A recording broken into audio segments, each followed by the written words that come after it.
சவுக்கு சங்கரை நீங்க என்ன பண்ணீங்க, சாட்டை துரைமுருகன் என்ன பண்ணீங்க, அரெஸ்ட் பண்ணி உள்ள போட்டீங்க. இவர் அரெஸ்ட் பண்ணா இன்னமும் மாசான ஒரு ஹீரோ ஆயிடுவாரு அப்படின்றதுனால இவரை இந்த மாதிரி ஒரு பிரச்சனையை கொடுத்துட்டே இருக்கீங்க.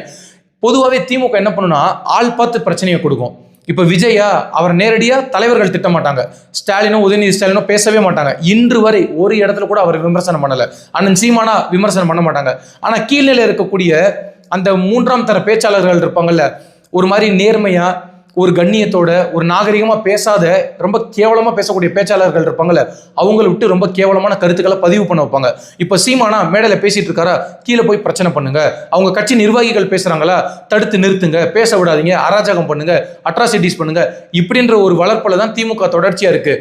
உங்க கருத்துக்கு அவங்க சொல்லக்கூடிய குற்றச்சாட்டு பொய்யா, அதே இடத்துல மேடையை போடுங்க, திரும்ப ஒரு முறை பேசுங்க. சீமான் பேசினது தப்பு, சீமான் தம்பிகள் சொன்னது தவறு, நாங்க அப்படியெல்லாம் இல்லை, மக்களுக்கு நாங்க எவ்வளவு நல்லது பண்ணியிருக்கோம்.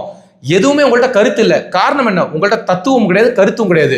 நீங்க ஏதாவது மக்களுக்கு பண்ணியிருந்தா பரவாயில்ல, சொன்ன வாக்குறுதிகள் எல்லாமே போய்